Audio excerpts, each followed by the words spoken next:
I was going to talk today about how the Navy SEALs were compared to what we do in in Steel Balls program. I heard this guy on the radio on, of all places, Adam Carolla's talk show. He's one funny motherfucker. You can just listen to any of his podcasts and you'll be happy. And the guy was explaining how people that do dangerous things that require 100% focus are different than the rest of us. The Navy SEALs are definitely different than the rest of us. And Adam Carolla said, yeah, that's right, because my son and I had an all-access pass to some big Formula One race somewhere. And he said, we were lucky enough to be in the area where all the drivers are before they get called out and introduced. And he said, to a man, they're just cool and relaxed all the time. And the guy said, well, that's the way they want the Navy SEALs. They want them to joke about the mission, not worry about it, relax, and know that you can do it. And they choose the guys, I didn't know this, the Navy SEALs, by giving them a test to see if there's a certain enzyme present in their brain. And if it's there, they at least get in. If it's not there, they don't get in. So there's certain kind of people, you probably met them, guys are just relaxed. And I met this guy who was a champion, full contact karate kickboxer. And he was calm as could be all the fucking time, but when he got in the ring, he just murdered people. This is before cage fighting. It's called full contact karate. The only thing you weren't allowed to do is kick him in the nuts or break his leg. Anyway, he's nice and relaxed. Joey Orbio, number 4 heavyweight, ranked when Muhammad Ali was champion. He was from LA, and he was also in the same therapy group, and he was just as relaxed as could be too, a heavyweight contender. He doesn't have to worry about anything. If somebody's going to beat the shit out of him, he invites it because he knows he can handle it. So let me get into this. Well, let me tell you one other thing from the interview. He said, it's not in this article, that they get these guys that have this special ability to become calm when the pressure comes on. They just become calm. And I don't know if you've read my book, The White Witch, yet, but that's one of her traits, and I didn't know it was something you were born with. I just made it up that she was born with that because her mother was born with that. And that's why she was such a good sniper. But it turns out you're born like that or you're not born like that, but they can make it better and better if SEAL training. And what they do is put the guy in a chair. He's not bound to the chair, he just sits in the chair and they put a hood on him. And 3 guys stand around him. And when they pull the hood off, he has 2 or 3 seconds before they start beating the fuck out of him. They hit him in the face, hit him in the chest, hit him in the leg, hit him in the shoulder, 3 guys pounding on him. And lo and behold, after he does this a few times, he's able to get his arms up, and eventually he's able to stand up and fight back after they do this to the poor fucker. But what they're teaching the guy is, when the shit hits the fan, you get into this calm place where you can see the fist coming. I don't know if you guys have ever had an experience of a close call in a car, and everything slows fucking down to almost nothing. Have you ever spun out at 80 miles an hour, done anything like that when you were a teenager? Well, I did, and let me tell you, everything gets absolutely super slow motion. It just goes in, and you can see everything. You can turn the fucking wheel, and you can let your foot off the brake. You can do all sorts of things you never thought you'd be able to do.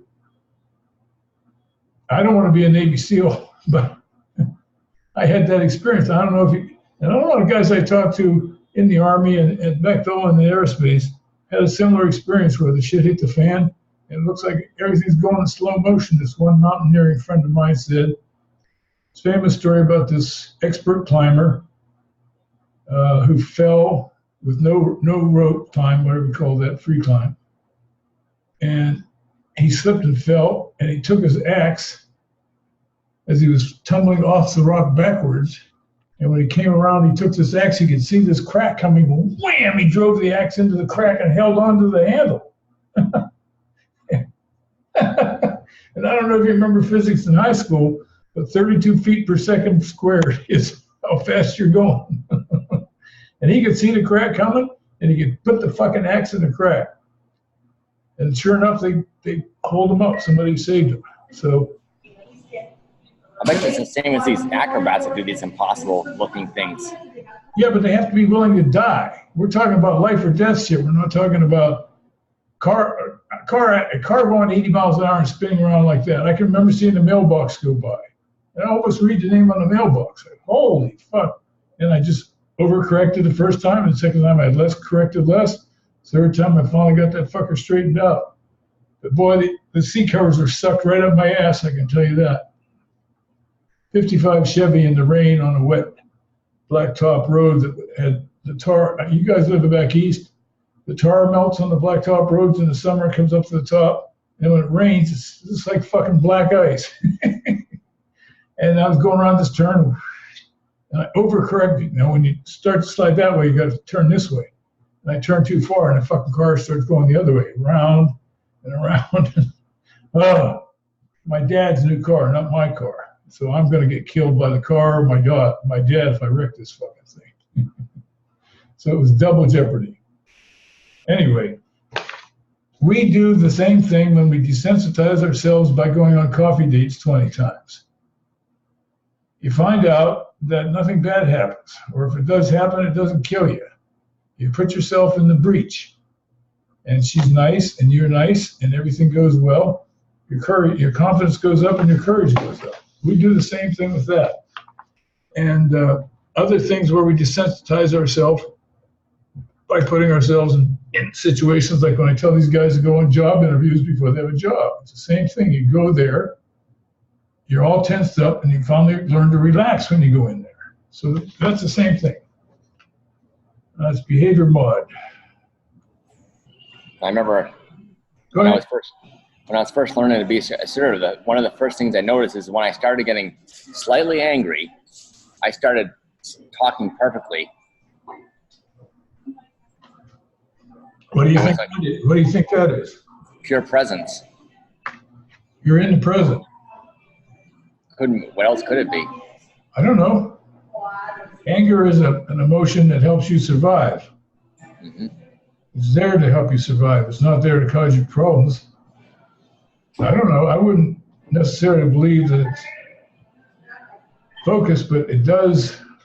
Fear and anger make you focus. Your pupils get smaller, and the whole world comes into sharp focus. The threat in front of you right here.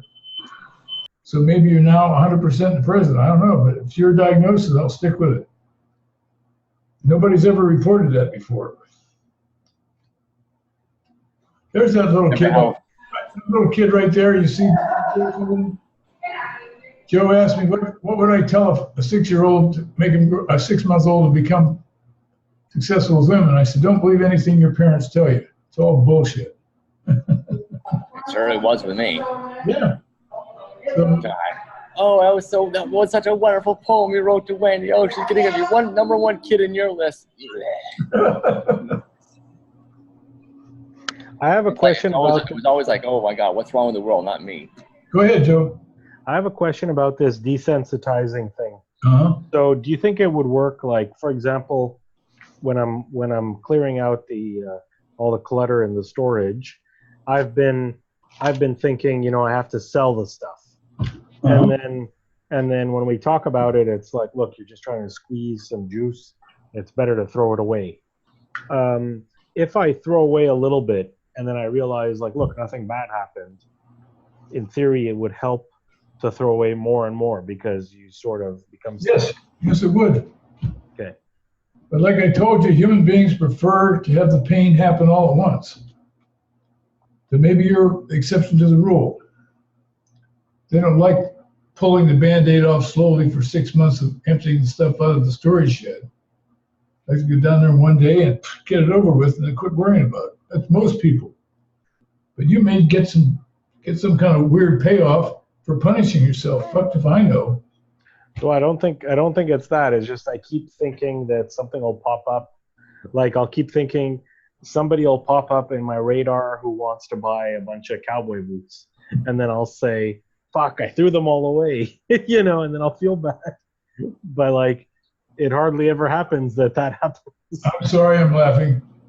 I'm supposed to be empathetic with the client's problems. Well, I don't know what to tell you, Joe.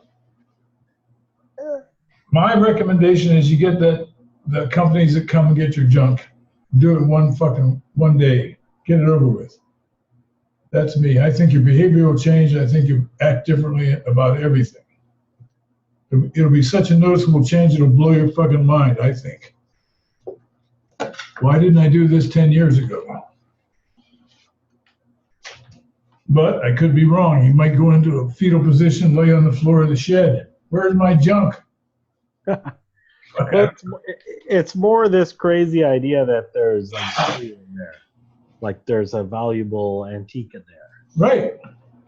And then to squeeze that, like probably nothing is valuable, but I'm not like 100% sure.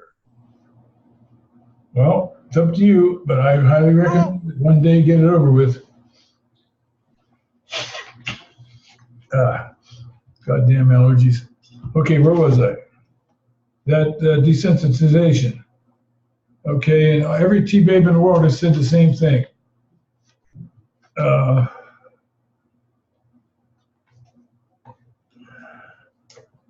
Let's see, here it is. One of the most effective ways that seals deal with fear is to laugh about it and tell the other seals about it. And then they laugh at him. So what happens there is the same thing as what we do on the list, where we share with each other our fuck-ups and our storage sheds that we can't throw away, and we laugh at you. And then you laugh at yourself, and eventually it diminishes the size of the problem in your mind. When you can laugh about your problems, make fun of yourself, you're accepting yourself in a really good way. You're owning yourself, what it is, and it's pretty stupid that I do this. Okay, that lessens the fear when the fear comes. So in therapy, what that does is make you real. You accept that you're not perfect, and you share it with others that you're not perfect. And they go, yeah, I'm not perfect either. Or they don't say anything. They don't laugh at you. And you realize it's not that bad to not be perfect. So our secrets make us sick is the essence of psychotherapy.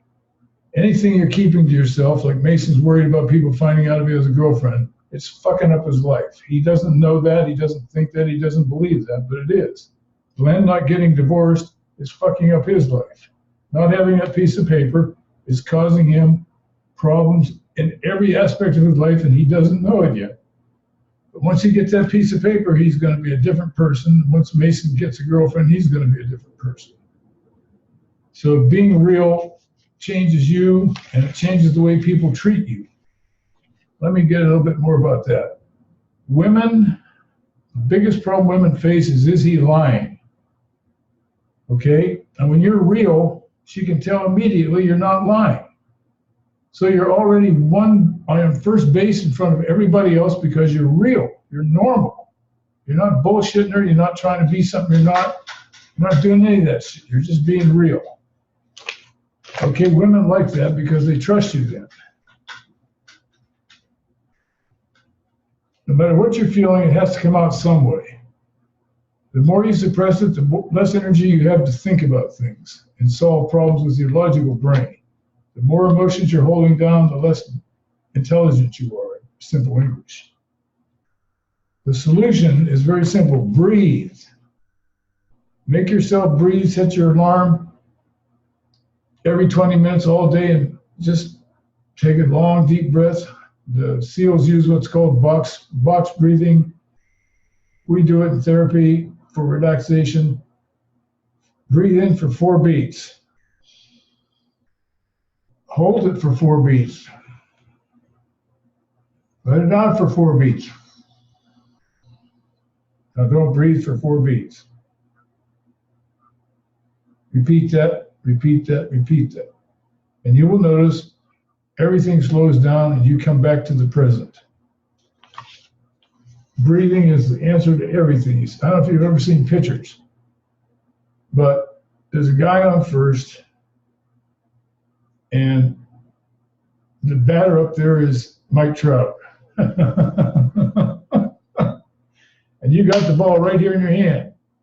So instead of pitching it, you go to yourself, and then you pitch it.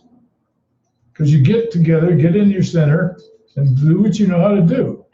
But if you go, oh, fuck, it's Mike Trout, and throw it, he's going to knock the fucking thing out of the park. Or you're going to walk him, which is what most pitchers do, unintentionally, I think. Batters, pitchers, and free throw shooters do the same thing. Tennis servers, you've seen them all take a breath before they do what they know how to do. That's what I tell men to do at a wedding reception when you see that babe over there giving you the eye. And she's a solid fucking 9. And she's looking at you. Okay? Most of us go into our fucking head and think of all the reasons why we can't go over there. And I'm telling you, just once you hear that, go in the men's room and breathe. Do the things where you get in touch with the feelings. What do I see with my eyes? What do I hear with my ears? Air conditioning. What do I feel? I feel the toilet seat on my ass. What do I taste? Champagne in my mouth. And what do I feel? See, hear, smell. What do I smell? The turd in the toilet. Get in touch with your 5 senses, and you can't be in your head. Then you'll be real, and you go out there and talk to her. And you'll probably remember what to say, like, hi, how are you? I'm Don Steele. Or whatever your name is. That's all you have to do. Trust me, she'll take it from there. If she was giving you the eye, she wants you to do that. But logically, I can tell you that, and if you're scared, you won't do it. And if you're afraid when you go over there and you force yourself to go over there, it makes her nervous. She doesn't have anything to do with you. So you've got to be calm and relaxed when you talk to her, or she doesn't like you because you're upsetting her. The SEAL instructor says it this way: when you breathe, the 4 squares, 4 in, hold it for 4, breathe out for 4, hold it for 4 until you breathe in. What you're doing, I like this description, you're bending the body's software to control its hardware. What that means is your normal 2 responses are fight or flight. And if you breathe, you have a 3rd. Get here now and watch what's coming at me. Boxers are just, you guys watch any of the killer knockouts you see in the cage fighting on SportsCenter? You see these guys, there's some guy, everything looks right for a while, and then this guy gets hit in the stomach, and he swings out this hand, and the guy ducks inside it, and the trouble is he smacks him with a fucking left hook, boom, down like that, because this guy was in the present. He wasn't, so I got hit in the stomach. I'm going to swing, he's going to go for that, and then I'm going to hit him like this. It's just amazing. You see it sometimes in baseball too. I don't know how I do, but I watched the batter come up to bat, and I said, he's going to get a hit. And I don't know what he's doing, but I can see it. Very weird. His body language is telling you something. Okay, saying that you're afraid to your friends, or even better to strangers, makes you real, and it makes the problem diminish. Most men are ashamed to admit they feel hopeless, helpless, they hurt, and they're afraid, scared. They hate to admit any of those. And when you admit them, you become real. If you're feeling that, you don't do it just to get sympathy. If you're feeling scared, say, man, I'm really nervous about this interview. I might fuck it up. I'm so tense. And somebody will say, yeah, I know how you feel. And then it's not so bad. It's okay to be fucked up. Your secrets make you sick. I'm back to that point again. You all hear that mindless bullshit in your head babbling away. Philosophers call it the drunken monkey in your head. And it could be your parents, your professors, your preachers, or your politicians. You'll never amount to anything. You're a scaredy cat. You're so stupid. Bloody fucking black girls don't like whatever the fuck they told you. When they die, 20 years later, that fucking tape is still running in your head. And then the counter for that is, when you hear it, say, shut the fuck up. Say it out loud, unless you have to at work or you're in a meeting, okay? Then you have to say it to yourself. But tell yourself to be quiet. The most famous incident of this that I saw work was Joanna's therapist, was my therapist, and Joanna was complaining. Joanna was raised by her grandmother in a family of just ultra fucking deadbeats. And none of them had a job. 10 people lived in the house, typical Mexicans. And Grandma saw this white baby come out of these 2 brown people. And she was bound and determined that this kid's going to graduate from high school, going to be the first one to graduate from high school, and she's not going to get knocked up. So Grandma rode her like a fucking mule and just constantly told her, you can't hang around with dirtbags. You can't drink. You can't go to the dance. You can't go to the football game. You stay here with me. If I ever see you hanging out with those boys I saw down in the corner, I will personally beat your fucking ass until you die. So then she turns 18 and meets me. And she got to do everything her mother told her not to do. Her grandmother told her, you got to find a big, tall, white guy and marry him. So she got that part, and she did. Me. Right? So some of this brainwashing works, but I was a willing participant. So if you hear the tape running in your head, just say, shut up. In your car, her therapist told her to yell, shut up, Grandma! And Joanna would be walking around the house at a clear blue sky, and I'd get her yelling, shut up, Grandma! It works. You don't hear that fucking tape anymore. And here's one, the girls and the guys in workshop, I ask them this. The guys say, well, if you haven't been to workshop, there's a whole bunch of men, like 25 to 35, and 5 to 7 or 8 girls, and the girls are watching the guys all the time, trying to help them figure out what they're doing wrong. And so then we do body language, and the girls are over there in little groups, and they're supposed to pick out one guy out of these 25 that they want to send nonverbal signals to, and he's supposed to catch it. So if you're here now and you're not thinking, you can see the signals plain as day. Just awesome. And if you can't see it, that means you're in your head thinking about it. So the guy finally quits being afraid, and he realizes she's looking at me, and he gets out of the gene pool, so to speak. But the girls all say to the guys, why are you afraid to come over here? What is the big deal about it? And they say, you'll laugh at me, you'll reject me, you'll make fun of me, everybody in the room will laugh at me. And that's everybody's fear. To walk over there and talk to that girl is just like being in high school, and the girls are on one side of the gym and the boys are on the other, and everybody's afraid to walk across the gym and get rejected in front of everybody. So when they verbalize it, the girls always laugh. No, we're not going to do that. Nobody's ever done that to you, have they? No. It's never happened to anybody. But that's our deepest fear. That's the worst thing that can happen, is you get laughed at. So once you share that with somebody, she'll laugh at me, it becomes not so big a deal. And then you can go over there. It's the same thing as owning anything you fear. Own it. Tell people. Then you can overcome it. But you can't overcome it when you're fighting it. Practice, practice, practice. Quick question, Don. Yo. When you say like tell people, do you mean we tell like our trusted people, like friends? Yeah, you can if you have them, but if you don't have them, you can tell anybody. Like you can't tell somebody who's sort of against you, like. No, you can't show weakness. If you don't have anybody, you can tell the guy sitting next to you at the lunch counter. But you can't tell like anyone to show weakness, like an enemy, like. That's right. Yeah, you know what I'm saying. If they use it against you.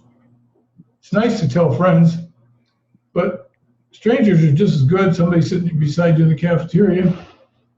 You say, God, I got this meeting this afternoon, and I don't know what the hell to do. I'm ill-prepared, and my boss is a dick. And I really fucked up. And the guy will probably say, yeah, I know what that's like. The point is, as soon as you own it, it becomes a manageable size. It's no longer this big, horrible thing in your imagination up there. The name of my company is Steel Balls Press because, to paraphrase Aristotle, courage is the virtue that makes all other virtues possible. If you're not brave, you can't tell the truth. If you're not brave, you can't fight in combat. If you're not brave, you can't be honorable. It's the number one virtue. Courage. Courage means you do it and you're afraid. Okay? So, steel balls. Overcome your fear by going right through it. Assertiveness training gives you the confidence to know that you'll know what to say when the shit hits the fan. Mason's got it down. I don't understand why you can't give me my money back. Tell me again. Well, the front of your car was damaged. No, it isn't. That happened when she pushed me into that car.